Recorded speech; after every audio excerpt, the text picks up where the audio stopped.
Have you ever encountered the work of Ivan Illich by any chance? No, I haven't. Right, it's worth reading. I went through Gender with Carl. He seems to be as fierce a critic of the Industrial Revolution as Carlyle, but on the idea that dislocating men and women from time, place, and culture by a transformation in mechanistic production has made us more similar, and then liquidates our sex differences down to something akin to like a universal standard consumer that makes us the interest of moneyed interests rather than our immediate families or our culture or that warrior spirit.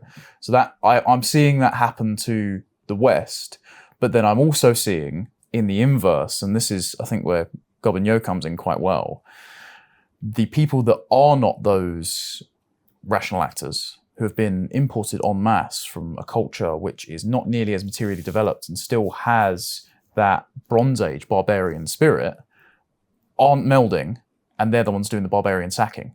This is where I'm glad that you've included Gobineau, because, again, never read anything by him before, but I finally sourced that phrase that you keep tweeting out, which is civilization is incommunicable.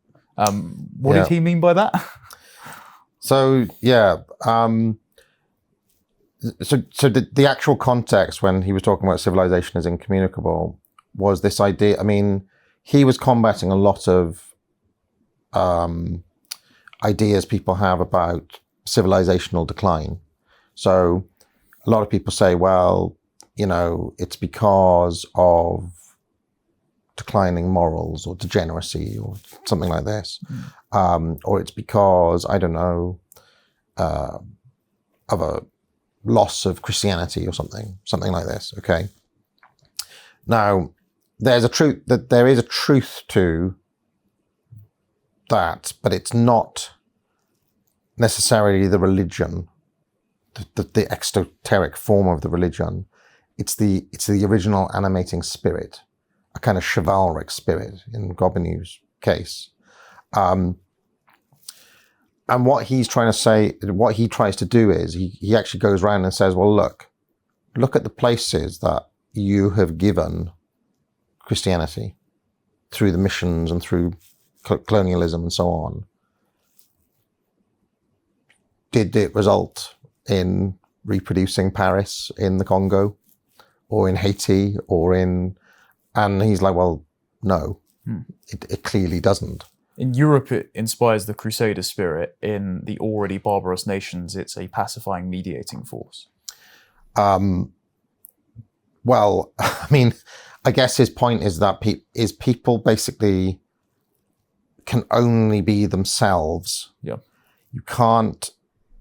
I mean, the case. In fact, a very interesting case is what happens when Christianity is brought to the Germanic tribes.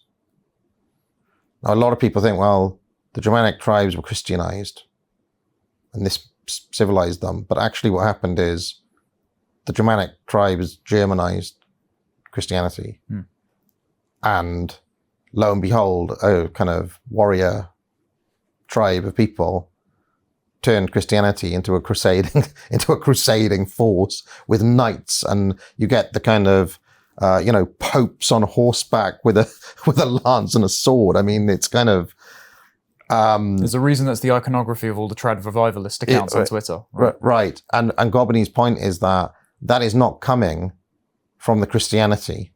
That's coming from these specific people. It's application to people bound by geography and time. Now, if you lift that and you drop it on Haiti, yes, it doesn't matter what happens, those Haitians aren't German. Yes. Right? They're going to turn it into something else. Or you could drop it, I mean, there are many examples, like Ethiopia. It's still Ethiopia. It could be Ethiopia with a Christian veneer.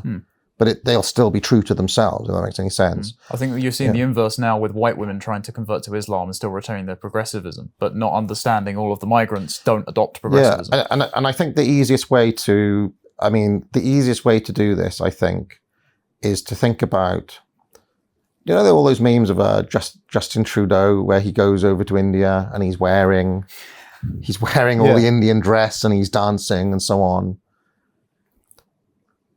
In a way, no matter what Trudeau does, he's just a Canadian dude. Yeah, there's a deep inauthenticity about it. In Indian clothes. and he could do that for he's just never going to be Indian no matter what you do. No matter how much he blacks up again, he's never going to be. Right, exactly, right. Now, at the risk of being a bit controversial, the inverse is true the other way around. I hate to bring up Rishi Sunak, but I mean, there's people around the world, regardless of how much everybody says, this is the British Prime Minister, there's something else. The lizard part of the brain is thinking, this dude is Indian. Well, this is why David Starkey got in trouble at the coronation on GB News, and he's covering it, and he said, we do have a Prime Minister who is outside of our religious, constitutional, and historical tradition. And it's just that you have come here, you've incorporated yourself here, but it's also very telling that he defines himself as a success story by what the country has given to his immigrant family and how much money he's been able to earn, marry into a rich family, rather than be able to articulate his reverence for its history, his belonging in the continuity of the nation. Well, there was a very interesting moment in the coronation when Rishi Sunak, as the Prime Minister of the country, read a verse from the Bible. And at that moment, you were confronted directly with this problem, because it's like, well, this guy's not a Christian. Yes. Right? I mean, he's literally a Hindu. And that is where you were confronted. This is like, it doesn't matter how many Bible verses he reads. These are kind of borrowed clothes. Yes. And this is what, when Gobanu says like civilization is incommunicable, what he's saying is that you cannot just suddenly embody another people. It doesn't work like that. And if you, I mean, another person who put it really well was Douglas Murray in his book, The Strange Death of Europe. If you, I don't know, replace the population of Leicester with Pakistanis, you don't make the Pakistanis more British. You make Leicester into Little Pakistan. You make Leicester into Little Pakistan. And I just think this is self-evident. I don't even think it's a question of, it's just obvious. And it's obvious to everybody around the world. Was especially obvious to the Indians who were celebrating it. Yeah, I mean, in fact, I saw a thing going around on Twitter, which was listing all of the CEOs of major corporations with an Indian flag on it.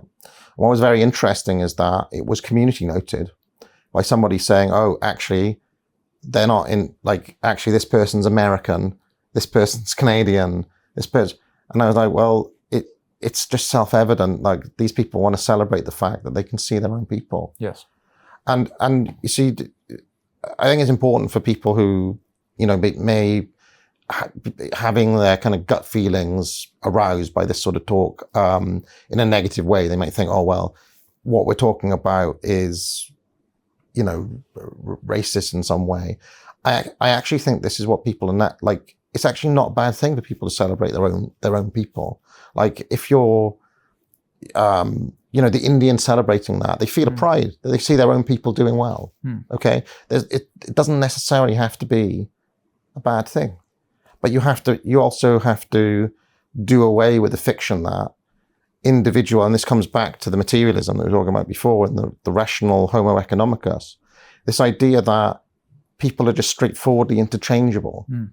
That you can just take, a dude from Somalia and replace like a dude from China, replace a dude from China with a dude from Somalia with no differences.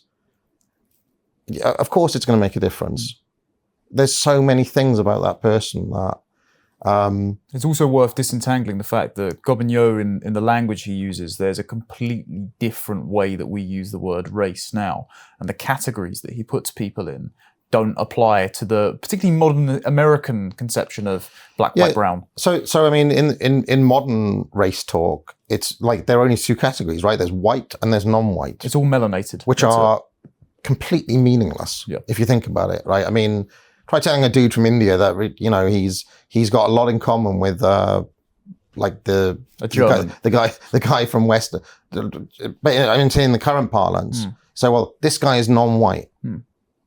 Like an Indian guy is the same as a West African guy. Yes. So they're obviously not. Yep. They're obviously not the same categories, but they're treated as such in statistics. Yes. what Gobineau's got different phrases. He uses white, black, and yellow.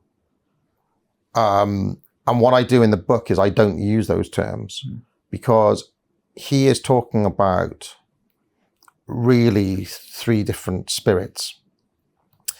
So for him, when he says white, what he really means is a kind of chivalric spirit.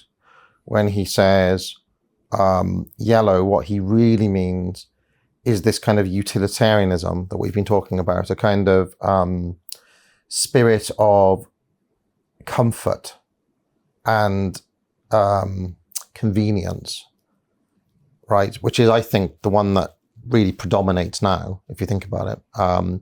And then the third one, which he calls black, corresponds to what I call in the book primal.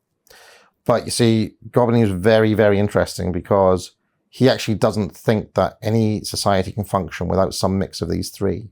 Like, for example, he suggests that in ancient Greece, there would have been no art if there was not some admixture with quote unquote black, because all of the artistic sensibilities, in his view, come from that. Okay. Now, we don't have to inherit all of his ideas, but I do think he has some useful little phrases and ways of thinking about things that speak to our present time, I would say. So. To watch the full video, please become a premium member at lotuseaters.com.